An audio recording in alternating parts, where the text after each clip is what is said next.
সন্ধান নাই শদিয়া জিলা কাৰাগাৰৰ পৰা পলাতক এটা কয়দী নিৰাপত্তাৰ বেহু ফালি বুধবাৰে কাৰাগাৰৰ পৰা পলাইছিল 4 কয়দীয়ে কাপোৰ গাঁঠি দি ৰছী তৈয়াৰ কৰি দেৱাল পাৰ হৈ পলায়ন কৰিছিল কয়দীকেইটাই হত্যাৰ অভিযোগত বন্দী হৈ আছিল কয়দীকেইটাই আৰু সেই কয়দীকেইটাই পলায়ন কৰিছে 4টাকৈ কয়দীয়ে পলায়ন কৰিছে শদিয়া কাৰাগাৰৰ পৰা আৰু তাৰ পিছতে এক হাহাকাৰ পৰিবেশৰ সৃষ্টি হৈছিল হুৱাদুৱা লাগিছিল নবীন বুঢ়াগোহাঁই অমলাতজ্যোতি চেতিয়া শশীধৰ দেউৰী সোণটো সোণোৱালে পলায়ন কৰিছে ঘটনাৰ পিছতে শদিয়া আৰক্ষী জেল কৰ্তৃপক্ষৰ মাজত এতিয়া হাহাকাৰ তাৎক্ষণিকভাৱে চলোৱা অভিযানত পলায়ন কৰা 3 কয়দীক পুনৰ গ্ৰেপ্তাৰ কৰা হৈছে পলাতক আন এটা কয়দীৰ এতিয়ালৈকে কোনো ধৰণৰ সন্ধান লাভ কৰা নাই শদিয়া কাৰাগাৰৰ নিৰাপত্তাৰ অৱহেলাৰ বাবেই সংঘটিত হৈছে এই ঘটনা ৰাজ্যত বিভিন্ন প্ৰান্তত আচলতে কয়দী পলায়ন কৰিছে মৰিগাঁৱৰ পৰা বহুকেইটা কয়দীয়ে পলায়ন কৰিছে পৰৱৰ্তী সময়ত তেওঁলোকক বিহাৰৰ পৰা গ্ৰেপ্তাৰ কৰা হৈছিল আৰু তাৰ পিছতে এইবাৰ সন্ধান নাই শদিয়া জিলা কাৰাগাৰৰ পৰা পলাতক এটা কয়দীৰ কালিৰ দিনটোত এই ঘটনা সংঘটিত হৈছিল 4টাকৈ কয়দীয়ে পলায়ন কৰিছিল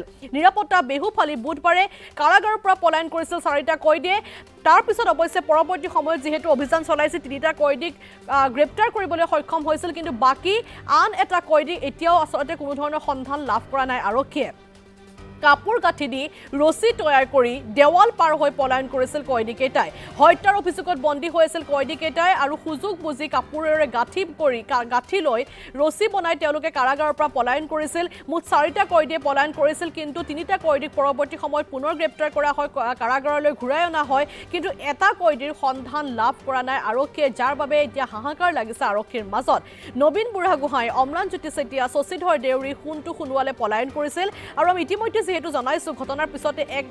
হাহাকাৰ পৰিস্থিতিৰ সৃষ্টি হৈছিল আৰক্ষী আৰু জেল কৰ্তৃপক্ষৰ মাজত আৰু এই সন্দৰ্ভত সবিশেষ জানিবলৈ আমি আমাৰ সংবাদদাতা বগেন গগৈৰ সৈতে সংযোগ স্থাপন কৰিছো বগেন গগৈ আপোনাৰ ওচৰলৈ আহিছো কালিৰ দিনটোত হুৱাদুৱা পৰিবেশ 4টাকৈ কয়দীয়ে পলায়ন কৰিছিল কিন্তু ইয়াৰে 3টা কয়দীক পুনৰ গ্ৰেপ্তাৰ কৰা হয় যদিও এটা কয়দীৰ সন্ধান আজি পৰ্যন্ত লাভ কৰা নাই সবিশেষ আপোনাৰ জৰিয়তে জানিম বগেন হয় বনাসী কালি বুধবাৰে দিনৰ ভাগত শদিয়া জিলা কাৰাগাৰৰ পৰা 4জন কয়দীয়ে কাপোৰ গাঁঠি ৰছী বনাই দেৱাল পাৰ হৈ পলাই যাবলৈ সক্ষম হয় আৰু এই ঘটনা পোহৰলৈ অহাৰ পাছতে সমগ্ৰ শদিয়া মহকুমাতে আৰক্ষীৰ মাজত এটা হাহাকাৰ সৃষ্টি হৈ বিশেষকৈ শদিয়া জিলা আৰক্ষী মহলত এটা হাহাকাৰৰ অৱস্থাৰ সৃষ্টি হয় আৰু শদিয়া জিলা আৰক্ষী প্ৰশাসনে অতি জৰুৰীভাৱে অভিযান চলায় আৰু নিশা ভাগলৈ তাৰে 3জন কয়দীক পুনৰ কৰায়ত্ব কৰিবলৈ সক্ষম হয় আৰু এজন কয়দী এতিয়াও পলাতক হৈ আছে বুলি জানিব পৰা গৈছে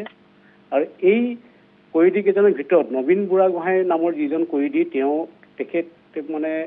এই হত্যাকাণ্ডত জড়িত আছিল আৰু অমলাতজ্যোতি চেতিয়া কয়দীজন সোণ চুৰি ঘটনাত জড়িত আছিল বাকী শশীধৰ দেউৰী আৰু সোণটো সোণোৱাল এই দুজন কি গোচৰত জড়িত হৈ কাৰাবন্দী হৈ আছিল এই বিষয়ে জানিব পৰা নাই আৰু তাৰে 3জন নবীন বুঢ়াগোহাঁই অমলাতজ্যোতি চেতিয়া আৰু এজনো ইতিমধ্যে কালি নিশাৰ ভাগতে শদিয়া জিলা আৰক্ষী উপ আৰক্ষী অধীক্ষক অৰুণিমা ভূঞাৰ নেতৃত্বত যোৱা আৰক্ষী দলে কৰায়ত্ব কৰিবলৈ সক্ষম হয় যদিও এজন কয়দী পলাতক হৈ আছে বুলি জানিব পৰা গৈছে আৰু আজিও শদিয়া জিলা আৰক্ষী প্ৰশাসনে এই পলাতক কয়দীজনক বিচাৰি অভিযান তীব্ৰতৰ কৰি তোলা পৰিলক্ষিত হৈছে হয় বনাসী বগেন গগৈ যেহেতু বিভিন্ন সময়ত আচলতে আৰক্ষী বা জেল কৰ্তৃপক্ষৰ যি হেমাহি এই হেমাহিৰ বাবে এনেধৰণৰ ঘটনা সংঘটিত হ'বলৈ ধৰিছে আমি ইতিমধ্যে উল্লেখ কৰিছোঁ মৰিগাঁৱত বহুবাৰ কয়দীয়ে পলায়ন কৰিছিল আৰু এইবাৰ শদিয়া কাৰাগাৰৰ পৰা পলায়ন কৰিবলৈ সক্ষম হৈছে আৰক্ষীৰ কটকটীয়া বেষ্টনীৰ মাজত তেওঁলোক থাকে কিন্তু তাৰ পিছতো আচলতে কিদৰে তেওঁলোকে পলাই যাবলৈ পাৰিলে এই সন্দৰ্ভত সবিশেষ জানিম হয় বনাসী আচলতে এইটো উদ্বেগজনক বিষয় আৰু এটা আচৰিত ঘটনা যে মানে শদিয়া জিলা কাৰাগাৰ যিটো স্থানত আছে তাৰ পৰা কিছু নিলগতে শদিয়া আৰক্ষী থানা আৰু গোটেই চহৰখনত নগৰখনৰ চপাখোৱা নগৰৰ শদিয়া সমজিলা সদৰ চপাখোৱা নগৰৰ মাজমজিয়াতে এই কাৰাগাৰখন আছে